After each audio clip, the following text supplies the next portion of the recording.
بسم اللہ الرحمن الرحیم۔ شروع کرتا ہوں اللہ کے پاک نام سے جو بڑا مہربان نہایت رحم کرنے والا ہے۔ آج کی احادیث مبارکہ ذکر اللہ سے متعلق ہے، تو آئیے چلتے ہیں احادیث مبارکہ کی طرف، جس کا ترجمہ کچھ یوں ہے۔ حضرت ابو ہریرہ رضی اللہ تعالیٰ عنہ سے روایت ہے کہ رسول اللہ صلی اللہ علیہ وآلہ وسلم نے فرمایا، اللہ تعالیٰ کا ارشاد ہے کہ جس وقت بندہ میرا ذکر کرتا ہے اور جب اس کی زبان میرے ذکر میں حرکت کر رہی ہوتی ہے تو میں اس وقت اس بندے کے ساتھ ہوتا ہوں۔ تشریح اس احادیث مبارکہ کی کچھ یوں ہے کہ اللہ تعالیٰ کی ایک معیت وہ ہے جو اس کائنات کی ہر اچھی چیز اور بری چیز اور ہر مومن و کافر کو حاصل ہے۔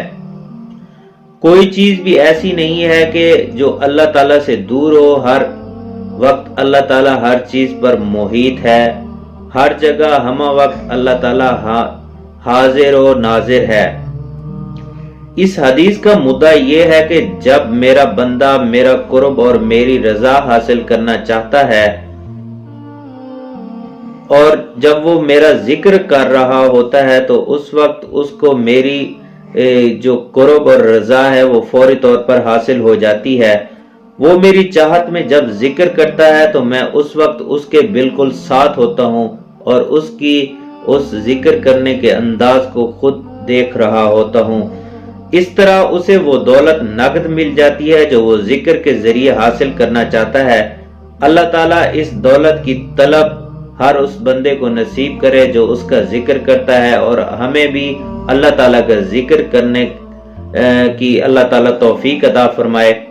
اور یہ بھی ہے اس احادیث مبارکہ کے اندر کہ جو بندہ جتنا اللہ تعالیٰ کا ذکر زیادہ کرتا ہے، اللہ تعالیٰ کو یاد کرتا ہے، اللہ تعالیٰ بھی ہر وقت اس بندے کو ہر محفل کے اندر یاد کرتا ہے۔ ایک اور احادیث مبارکہ ہے جس کا ترجمہ بھی ہم آپ کو سنائیں گے، وہ بھی اس سے متعلق ہے کہ جب کوئی بندہ اللہ تعالیٰ کو دل کے اندر یاد کرتا ہے تو اللہ تعالیٰ بھی اس بندے کو اپنے دل میں ہی یاد رکھتا ہے، اور جب کوئی بندہ اللہ تعالیٰ کو محفل میں یاد کرتا ہے تو اللہ تعالیٰ بھی ان بندوں کا ذکر جو ہے وہ ایک جو اعلیٰ جماعت ہے اس کے اندر کرتا ہے۔ وہ اعلیٰ جماعت کون سی ہے؟ وہ جماعت فرشتوں کی ہے۔ تو یہی حدیث کا مفہوم تھا، میں آپ کو حدیث مبارکہ اچھے طریقے سے پڑھ کر بھی سناتا ہوں۔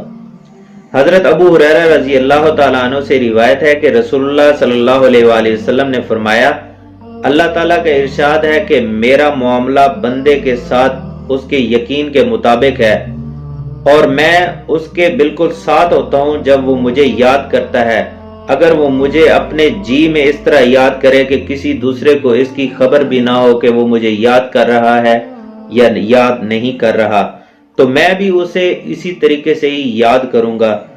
اور دوسرے وہ لوگ ہیں جو مجھے سب لوگوں کے سامنے یاد کرتے ہیں، تو میں بھی انہیں ان بہتر بندوں کی جماعت کے سامنے ذکر کروں گا، یعنی کہ ملائکہ کی جماعت کے سامنے ذکر کروں گا۔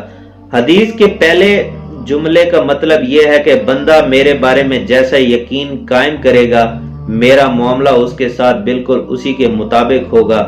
مثلا وہ اللہ تعالیٰ کے بارے میں رحم اور کرم کا یقین کرے تو اللہ تعالیٰ کو رحیم و کریم ہی پائے گا۔ اس لیے بندہ کو چاہیے کہ وہ اللہ تعالیٰ کے ساتھ اچھا یقین کرے اور اسی کے مطابق عمل کرے۔ حدیث کے آخری حصے میں جو فرمایا گیا ہے اس کا مطلب یہ ہے کہ جب بندہ مجھے خلوت میں یاد کرے گا تو اس کے اور میرے سوا کسی کو اس کی خبر نہیں ہوتی، تو میری عنایت بھی اس کے ساتھ اسی طریقے سے ہی ہوگی۔ یعنی کہ اللہ تعالیٰ کو اگر بندہ خلوت نشینی میں یاد کرے گا، اللہ تعالیٰ کو دل میں یاد کرے گا، تو اللہ تعالیٰ بھی اسے اپنے دل میں ہی یاد رکھیں گے۔ اور جب بندہ جلوت میں یعنی کہ دوسروں کے سامنے مجھے یاد کرے گا تو میں بھی اس بندے کو ملائکہ کی جو جماعت ہے اس کے سامنے ہی اس کا ذکر کروں گا۔ یعنی کہ جب بندہ جلوت میں اور دوسروں کے سامنے میرا ذکر کرے، جس میں دعوت اور ارشاد اور واعظ و نصیحت بھی داخل ہے، تو اس بندے کے ساتھ اپنے تعلق اور اس کی قبولیت کا ذکر میں فرشتوں کے سامنے کرتا ہوں۔